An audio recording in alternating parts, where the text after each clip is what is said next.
I'm Johnny. And John. Hi Johnny, I'm Ian. Hello. And I'm here asking people what their reaction is to the new Doctor and the episode that you've seen. Yeah. Any thoughts? About what? About what in particular? The whole thing? The whole episode? Not on the whole. I thought it was fantastic. Yeah. It was a nice change of pace. The Russell T Davies era was sort of hit and miss a lot of the time, and I thought that was spot on.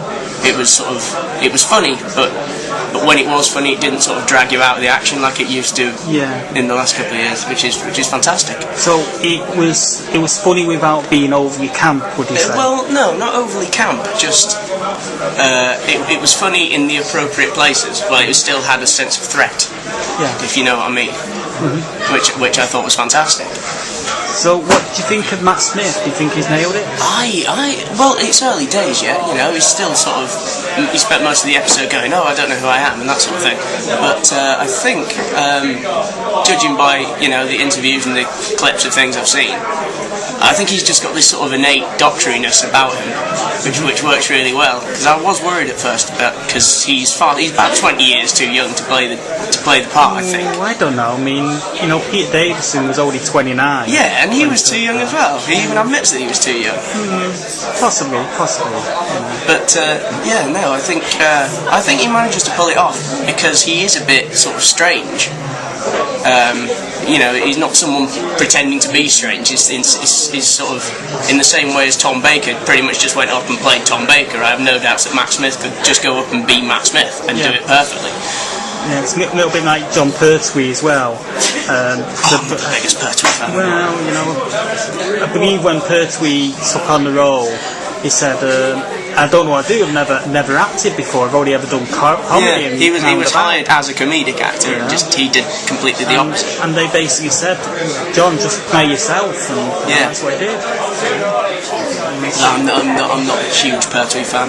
I think Pertwee was a bit too serious and too much of an establishment figure. Yeah, a bit too much of the dandy as well. Oh, no, I wouldn't say that. I think he was just a bit too authoritarian for my liking. I think the Doctor works best when he's being sort of Patrick Troughton's just random bloke turns up. Yeah. He's a bit off the wall and then sorts everything out in 20 minutes flat. So what did you think of the actual threat of the episode? Did that work for you? Well, the threat wasn't the point of the episode, was it? The point of the episode was introducing all the characters, which it did perfectly. The threat in the first episode is incidental, really. But I thought it worked well as the background to all of it, which worked really well to tie it all together. I quite enjoyed it, you know, in myself. You know, quite enjoyed, you know, how the threat was more implied in the opening 10 minutes. Yeah. It didn't rush into it. Yeah, I thought that was fantastic. Also, I enjoyed how it didn't just look like an animal head on a human body, like everything else out of the last 5 years, really. Yeah, sort of like it was a nice change, especially, I mean, the look of the whole thing is it's brand new. It looks fantastic. It looks entirely different while still being the same thing. What's your name? My name's Claire. Well, hi Claire. My name's Ian. Nice to meet you. Nice to meet you. And I'm just here to ask what your reaction is to the new Doctor Who, Matt Smith. What do you think of the new Doctor Who? Is it the actual Doctor itself, or just that episode that we just saw? Well, the Doctor himself, the episode we just saw. Well, as a Doctor, I would say it's got it pretty much spot on. Very energetic, but not in an annoying way, and engaging and really confident, and still kind of like, yes, I can still do this kind of thing. It just seems like, he's carried it on. And the companion was pretty good as well. I think she was alright. I did kind of like the idea of him being an imaginary friend and then coming back, and she has to kind of deal with that. Maybe this is something that I'm always passionate about, is the fact that I miss Doctor Who being in those half-an-hour segments once a week. Yeah. Maybe they could have had an entire story about how she got over everything like that, but that could be filled in with backstory anyway, I guess. But Yeah, she was really good, and the little child that played her when she was really small, she was really good actress as well. Yeah, she wasn't she? The young little girl that played Amelia. Yeah, she was really good. So, what do you think of the new TARDIS? What's the new TARDIS? I like it. It's nice and shiny, and I like all the little the typewriter bit and the dates flicking around and things like that. The typewriter. Go on, I do like that, and the little oscilloscope on the wall, and all the little bits of technology that is kind of cobbled together. I do like it. So, you looking forward to see how he does in the rest of the series? Absolutely. I like the little previews and the idea of like a big battle in space. It's like proper sci-fi again. Yeah. And the line is, the one thing you don't do is you don't trap me. I thought that was pretty good. I do like that line. I like all the ways he sort of like he still interacts with everybody, and he still introduces himself as the Doctor, and he's still got that way of being believed to be like, oh yes, he's the Doctor. He's someone that you can kind of trust. Yeah. He seems to know what he's doing, and I really did like the little Patrick Moore cameo. That was pretty silly. That was brilliant. My name's Brian Gorman.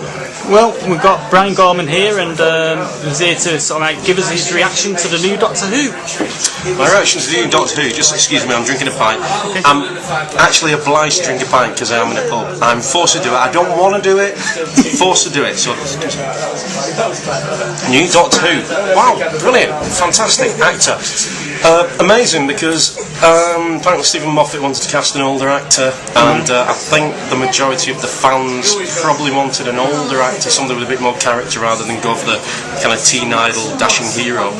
And but then when they cast Matt Smith, I think a lot of people went, right, he's a bit young, isn't he? And we haven't heard of him. He's got no track record. He hasn't done, Coriolanus with Stephen Burkoff.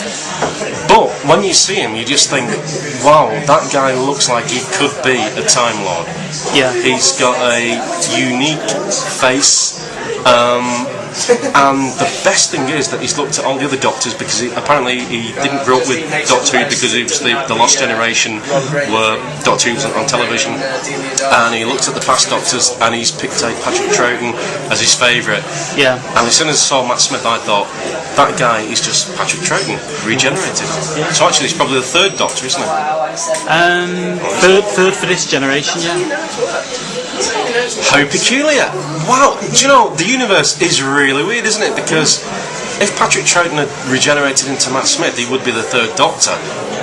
But for the new series, he actually is the third Doctor. Yeah. Do you know, I've learnt something just by talking to a camera phone. And you, my friend behind the camera phone. Okay, well, thanks a lot, Brian. Is that it? Well, if you want to sort of say a bit more about the series. I'm a writer-artist available for work on the series. I know you don't want me, Steve, because I know all the stuff about what went on in your past life, but that's between me and you, Steve Moffat. Okay. Thanks a lot. I'm here with Gareth Kavanagh, landlord of the Lass O Gowrie Pub on Oxford Road in Manchester, and we just finished watching the new episode of Doctor Who with Matt Smith. So, Gareth, what were your thoughts? Oh, it's brilliant. It just feels like the start of a new era. First thoughts are that it's fast, it's witty, it's really well done. There's some good scares in there. It's got all the right themes. Everything I loved about Girl in the Fireplace is back. Love it. Yeah. And the story was quite touching as well, don't you think? With the new assistant Amy Pond, it was quite. Yeah, it feels like it's all about loyalty and never giving up hope. And I love the idea that she's whisked away on the night of her wedding. Brilliant. Oh, yeah. I quite enjoyed it. Was it just me, or was there a little bit of Patrick Troughton and Peter Davison mixed in with his Doctor? Do you think? I don't think it's either. I think it's like a really confident, sassy performance. Because I can see why people are saying Troughton, but let's be honest, Troughton is very small and humble and humorous, and this is an enormous performance. Mm-hmm. Well, it's just that little bit where he's running away and he hops over the thing. That's very sort of like Troughton in a way. Yeah, and there's lots of riffs in there. There's the pinching all the clothes from the doctors in the hospital, which is John Pertwee stuff. Brilliant. That hospital looked like the same one as well. It did, didn't it? It looked like the same one that was used in the Troughton It's all episode. these cottage hospitals that are being mothballed. Yeah, I'm just wondering if he's going to have a fire truck called Jessie or something. That was my favourite bit. He says, I'm on my way. Yeah, duck. Yes. Very doctor. I've got to talk about the eyeball spaceships. That was brilliant. Oh yeah. That was just a nice touch of Terry Gilliam in there. Loved it. Can you imagine the size of the contact lenses those things have to wear? You wouldn't want them going wonky.